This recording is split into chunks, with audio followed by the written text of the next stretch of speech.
Olá, meus irmãos, eu quero continuar a tratar sobre os fundamentos pressuposicionais da teologia reformada, apontamentos teóricos e práticos. Nós temos analisado o capítulo 20 de Atos dos Apóstolos, a despedida de Paulo daquela igreja. No caso, ele chamou os presbíteros de Éfeso até Mileto e ali fez um discurso que eu tenho analisado com vocês, vendo como Paulo pastoreou os Efésios, e ultimamente eu tenho analisado como ele preparou os seus discípulos, né? Preparou discípulos e preparou pessoas para realizarem o trabalho que ele vinha realizando dentro da esfera de cada um. O meu propósito, só para relembrar, é que, por meio de Atos 20, nós podemos apresentar uma aproximação prática das Escrituras, estudando um caso específico e, assim, demonstrando uma possível interpretação dentro de uma visão reformada das Escrituras Sagradas. Bom, então, dentro desse trabalho de formação de discípulos, nós já vimos 7 itens. Eu vi com vocês o senso de privilégio e responsabilidade de servir ao Senhor, perseverança, senso de oportunidade, sensibilidade obediente, sem predileções, e vimos também que Paulo não onerava desnecessariamente a igreja e também um comprometimento com a mensagem. Hoje eu quero ver mais alguns tópicos com vocês, eu estou perto de acabar, e quero começar a falar que esses discípulos foram formados dentro de uma visão cristã sem preconceitos sociais e raciais. O trabalho de Paulo visava isto. A forma como ele trabalhava com a igreja não só visava, mas ele demonstrava isso na prática. E, meus irmãos, eu sempre estou atento a um fato, comigo pelo menos, que você falar sobre determinado assunto não previne, no sentido de... Prevenir não é bem a expressão. Você não fica imune, porque eu trabalho com vírus, eu não estou livre de vírus porque eu sei defini-lo. Se fosse assim, os médicos não adoeceriam e não morreriam, muitas vezes, de infecções contraídas durante o seu trabalho. E quando nós falamos de tentações, de riscos, ou daquilo que devemos fazer, nós queremos estarmos expondo as Escrituras. Mas, ao mesmo tempo, não significa que nós estejamos livres desse problema ou que façamos isto com perfeição. Por isso que toda a mensagem cristã ela começa em nós, ou seja, no sentido de que ela é dirigida a nós. E esse senso de responsabilidade, esse senso de dever, este senso de pecaminosidade e de limitação deve nos acompanhar. Porque agora aqui eu estou no meu ambiente, na minha casa, estou na minha biblioteca, estou numa sala climatizada, minha família está aqui, em casa, então, digamos, eu estou tranquilo, tranquilo. A questão é quando nós vamos lidar com isso no dia a dia. Eu sei que o fato de estar tranquilo não elimina a responsabilidade de ensinar sobre isso, mas é apenas uma observação que nós fazemos como uma medida preventiva, para que tomemos cuidado, ensinemos a palavra e tentemos moldar a nossa vida pela palavra. Então, sem preconceitos sociais e raciais. Eu vou ler alguns versos do capítulo 20 e vou indicando aos poucos, porque eu vou saltar alguns versos. Eu começo com o verso 21. Testificando tanto a judeus como a gregos o arrependimento para com Deus e a fé em nosso Senhor Jesus Cristo. Verso 26. Portanto, eu vos protesto no dia de hoje que estou limpo do sangue de todos. 28. Atendei por vós e por todo o rebanho sobre o qual o Espírito Santo vos constituiu bispos para pastoreardes a igreja de Deus, a qual ele comprou com seu próprio sangue. 31. Portanto, vigiai, lembrando-vos de que por 3 anos, noite e dia, não cessei de admoestar com lágrimas a cada um. Como todos somos pecadores, independentemente de raça, cor e condição social, a mensagem do Evangelho deve ser anunciada a todos. Ninguém precisa mais ou menos de ouvir o Evangelho. Todos precisam do Evangelho. Todos precisam ouvir da necessidade de reconciliação com Deus. Lembremos-nos de que o rico e o pobre são igualmente dependentes da graça de Deus. Portanto, não exclusivizemos a mensagem a grupos que julguemos mais carentes do Evangelho. Repare, você pode trabalhar com uma determinada ênfase, porém não torne a sua ênfase a única forma genuína de pastorear, de liderar o povo de Deus. Porque assim nós vamos tornar o reino de Deus um gueto. E um gueto pecaminoso, porque no centro deste gueto estará a nossa mente, o nosso coração, repleto de valores e de exclusivismos.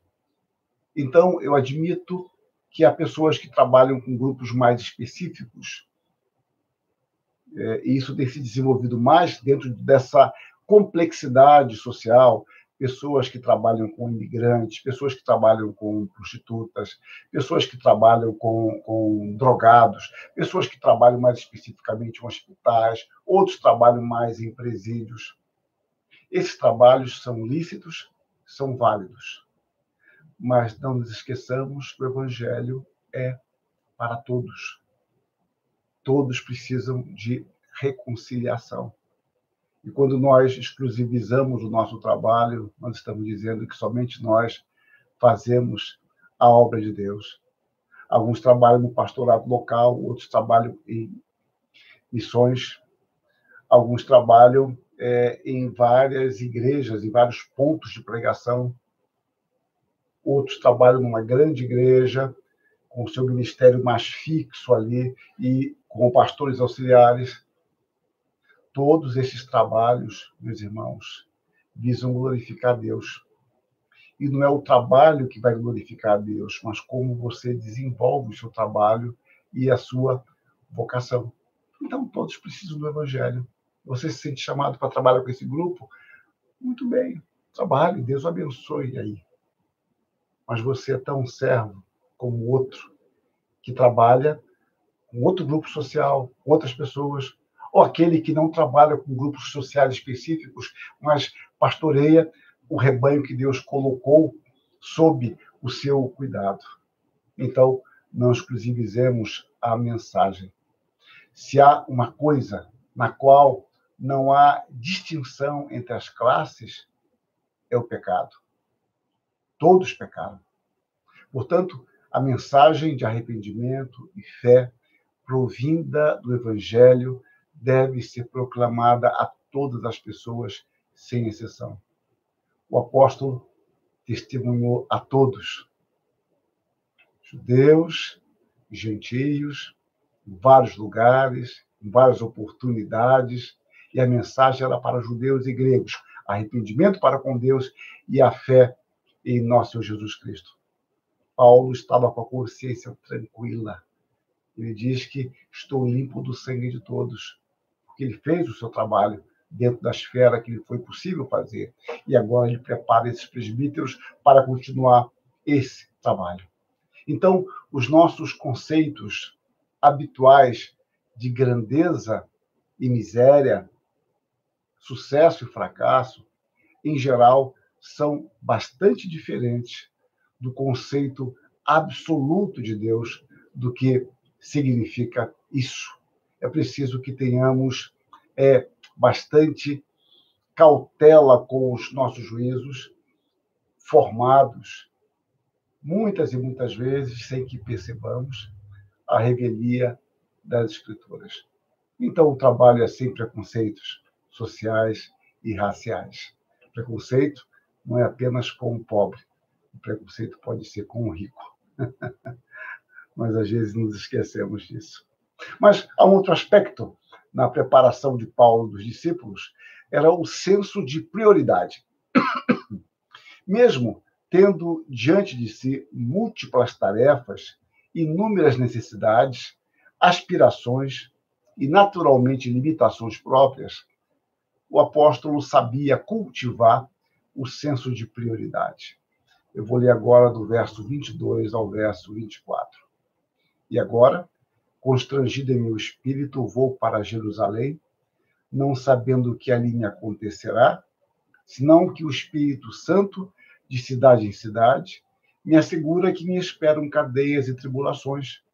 Porém, nada considero a vida preciosa para mim mesmo, contanto que complete a minha carreira e o ministério que recebi do Senhor Jesus para testemunhar o Evangelho da graça de Deus. A sua viagem a Jerusalém era necessária. Aliás, a sua estada em Mileto devia-se parcialmente a isso. Os sofrimentos viriam, tinha consciência. No entanto, ele não perdia a sua escala de prioridades. Sabia o que lhe competia. Paulo estava convencido que não veria mais aqueles irmãos. A sua colocação é bastante enfática quando ele diz que vós não vereis mais o meu rosto. Isto porque o Espírito revelara tal fato no verso 23 e no verso 25. Daí a sua urgência em ensinar, viajar, pregar e pregar. Ele mantinha em foco o ministério que lhe fora confiado. A partir de uma escala de valores bíblica, né? A escala bíblica, é preciso ter o senso de prioridade, saber o que Deus deseja de nós e nos apegar firmemente a isso e prosseguir, como eu já tratei, da perseverança. Foi assim que o apóstolo procedeu. Em nossa obediência a Deus, o nosso labor, como eu já disse, nunca será em vão. Devemos ser firmes e constantes na obra do Senhor. O Senhor, o nosso trabalho não é em vão. O reformador João Calvino, ele sabia bem o que era isso, sendo arrastado para tarefas que nem sempre desejava e mesmo compreendia. No entanto, ele pôde escrever mais tarde: nada poderá encher-nos de mais coragem do que o reconhecimento de que fomos chamados por Deus. Pois desse fato podemos inferir que o nosso labor está sob a direção divina e no qual Deus nos estende sua mão. Não ficará infrutífero. Portanto, pesaria sobre nós uma acusação muito grave caso rejeitássemos o chamado divino. Ele disse isso comentando 1 Timóteo 6,12.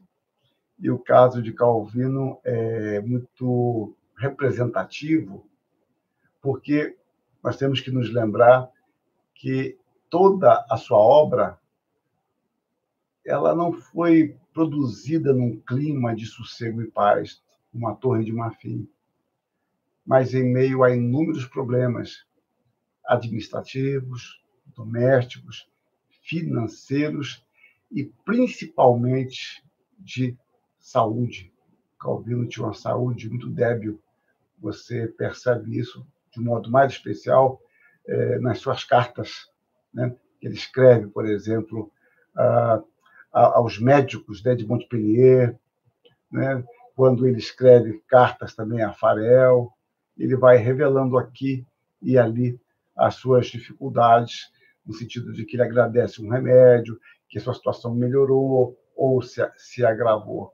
Então, o senso de ter feito a obra de Deus é algo que traz uma certa paz a despeito de uma certa angústia, porque a sensação, por vezes, é que você não fez o melhor. O que me consola é que o nosso melhor é frágil. Os vasos são de barro. É Deus quem abençoa. Durante muitos anos, hoje eu não tenho sentido mais isso, graças a Deus, mas durante muitos anos,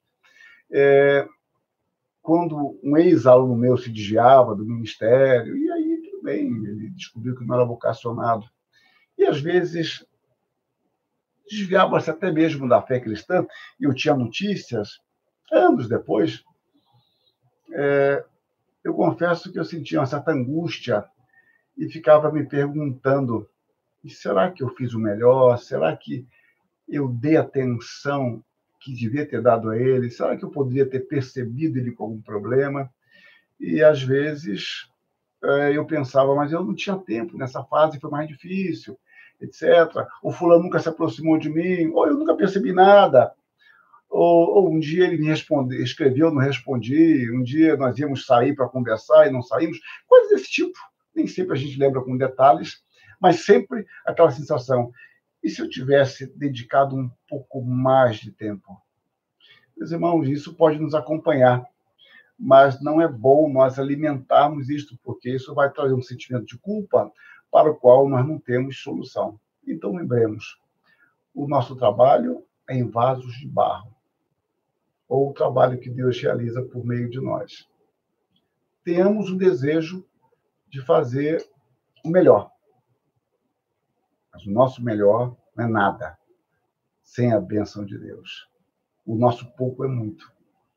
Não para que façamos pouco, mas saibamos que o nosso muito é pouco. Mas aprendamos a depender de Deus, do cuidado de Deus, da direção de Deus. Busquemos usar a nossa mente e o nosso coração no serviço de Deus com intensidade. Um outro aspecto que eu observo em Paulo na preparação de seus discípulos era o zelo pela igreja. Olha o que ele diz no verso 28. Atendei por vós. A palavra atender aqui é guardar, acautelar-se, atentar, ocupar-se, dar atenção. Ou seja, se fosse traduzir na linguagem mais informal hoje, seria fiquem espertos. Não é? Não que eu proponha essa tradução. Mas olha, fiquem atentos a isso. Atendei por vós e por todo o rebanho sobre o qual o Espírito Santo vos constituiu bispos para pastoreardes a igreja de Deus, a qual ele comprou com seu próprio sangue.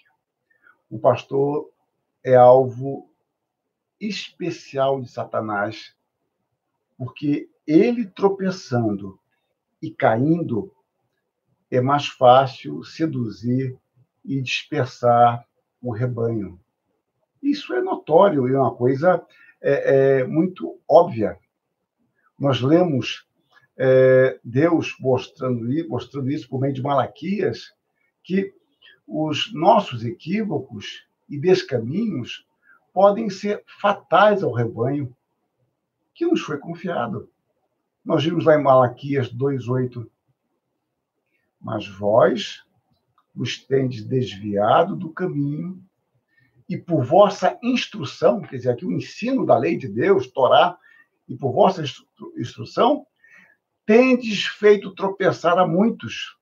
Violastes a aliança de Levi, diz o Senhor dos Exércitos. Então, essa instrução vai ser uma instrução torcida, equivocada, distante das Escrituras, e o povo tem tropeçado. É a palavra que Deus dá a respeito do desvio de Israel, e ele fala da responsabilidade dos sacerdotes. É preciso cautela, meus irmãos. Cautela, nós como líderes, nós somos responsáveis diante de Deus pelo o nosso rebanho. Povo de Deus, orem pelos seus pastores, apoiem seus pastores escrituristicamente, mas entendam que eles são falhos. E eles, nós, em nossas quedas, vamos ser disciplinados por Deus. E essa disciplina será abençoadora à medida que nós nos arrependermos de nossos pecados. Então, Satanás, ele é um bom estrategista. Eu quero, daqui a algumas semanas, talvez gravar alguns vídeos sobre a estratégia de Satanás a partir de Tessalonicenses, quando Paulo diz que o Senhor é poderoso para nos guardar, né? Guardar e nos confirmar, nos guardar do maligno. Então, a partir daí, eu quero ver se Deus permite que eu grave algumas coisas. Eu tenho pensado sobre isso e Deus há de me dirigir para fazê-lo ou não. Mas continuemos aqui.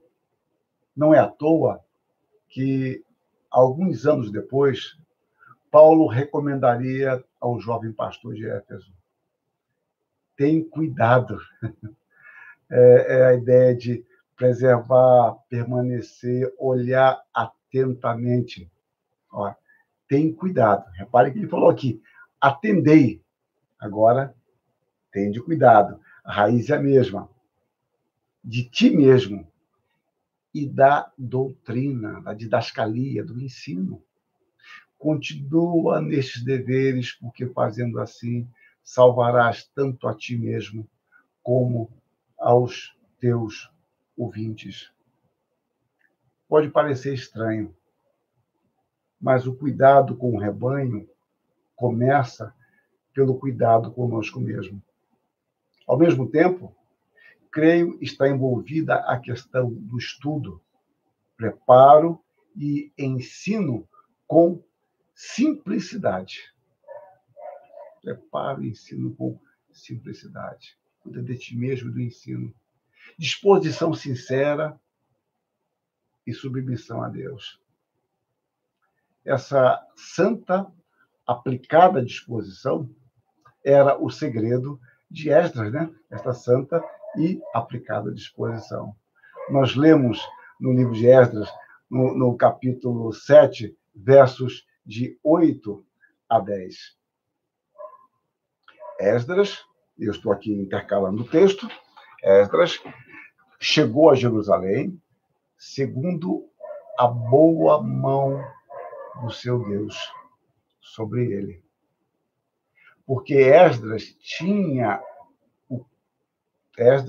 disposto o coração para buscar a lei do Senhor e para cumprir, para ensinar em Israel os seus estatutos e os seus juízos. Reparem, buscar é uma palavra muito especial aqui, o daras. Tem o sentido de estudar, esquadrinhar, buscar com diligência, investigar, buscar atentamente. Ele tinha disposto o coração para buscar a lei do Senhor. Meus irmãos, guiar o povo de Deus não significa somente estudo, eu sei disso. Mas não significa menos do que estudo. Você pode criar antíteses, dizendo, estudar não, vamos fazer aquilo outro. Bom, eu não sei se aquilo outro faz parte da função ministerial, mas o estudar faz. Você tem que dispor o seu coração para buscar a lei do Senhor, para cumprir e para ensinar em Israel. E o seu trabalho foi amplamente abençoado.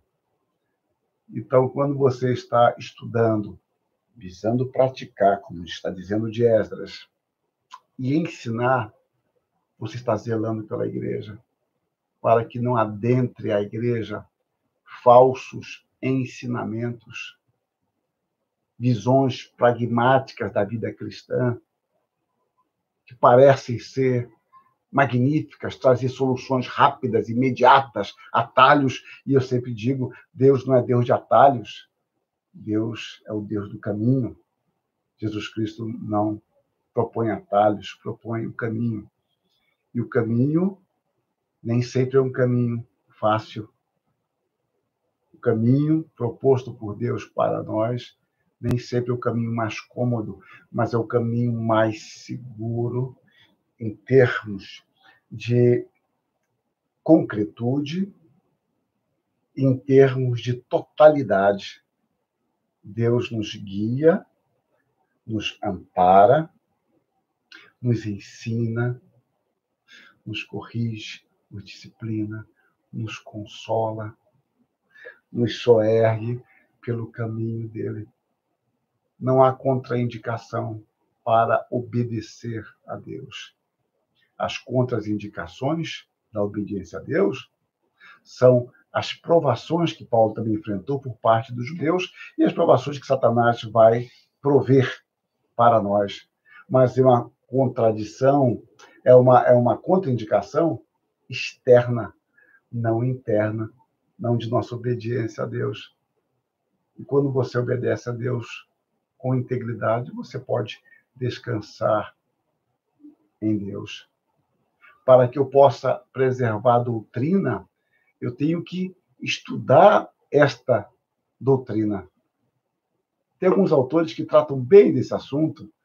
O John Piper, sobre a supremacia de Deus na pregação, o Jimmy Eduardo Veidt Jr., de todo o teu entendimento, por exemplo, fala sobre essas questões e sobre a necessidade do estudo por parte do pastor e alguns de seus perigos, no livro do Derek Primer e Alistair Begg, Ser Pastor, publicado pela Cultura Cristã, trata disso de modo especial nas páginas 82 a 99.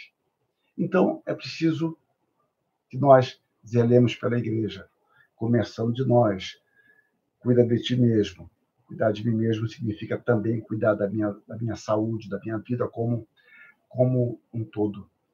Como um todo.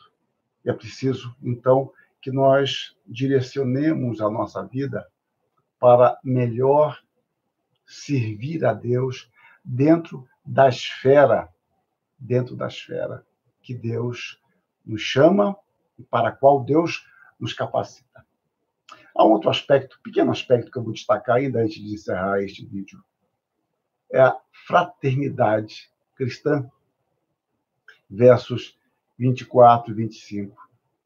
Vós mesmos sabeis que estas mãos serviram para o que me era necessário a mim e aos que estavam comigo.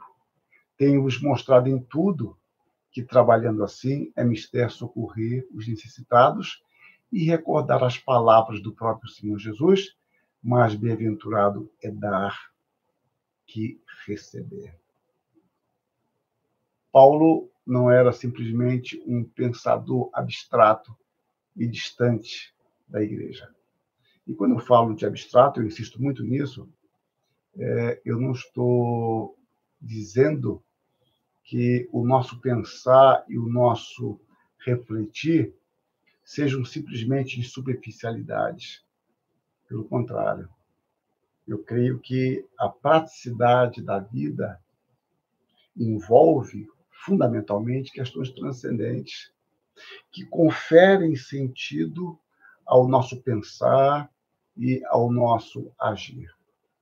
O que eu estou dizendo é que Paulo, ele com uma ética do reino, com os valores profundamente fundamentados nas Escrituras, ele procurava viver e resolver questões concretas do cotidiano.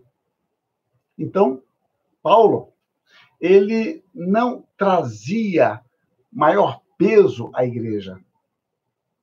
Ele sabia das dificuldades do povo de Deus, da pobreza de muitos irmãos, das lutas, porque uma transformação espiritual, muitas vezes, traz muitas consequências nocivas, a discriminação, o preconceito, o desemprego.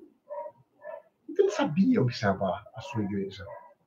Então, ele procurava não trazer maior peso. Antes, procurava cuidar dos que estavam com ele. no seu trabalho perseverante, abnegado e generoso, havia um princípio teológico aprendido com o ensino e prática de Jesus Cristo. Mais bem-aventurado é dar do que receber. Então, ele dá um exemplo para a igreja. E ele volta a esse assunto quando ele escreve a carta aos Tessalonicenses, né? Quando eu falo volta a esse assunto, eu estou aqui falando como se tivesse escrito depois. Ele deve ter escrito antes dessa viagem, a menos que eu me engane aqui agora. Mas o que eu estou querendo mostrar é que ele fala do seu direito, mas ele procurava ser um exemplo para aqueles irmãos. E nisso ele demonstrava a sua fraternidade. Alguns irmãos estavam com ele, e ele procurava socorrer, fazer com que essas pessoas que estavam com ele não fossem pesadas à igreja, e pelo contrário, ele, além de cuidar da igreja, pudesse, nesses casos excepcionais, socorrer as necessidades daqueles irmãos, possivelmente monetárias, e entendendo que isso é uma graça de Deus, poder servir a igreja de Deus de forma fraterna. Eu termino aqui, meus irmãos. No próximo vídeo eu pretendo começar a falar sobre integridade e ética inatacável e depois gastar um bom espaço com o sábio manejo da palavra e do seu anúncio. Que Deus nos abençoe, nos guarde e nos dê discernimento. Amém.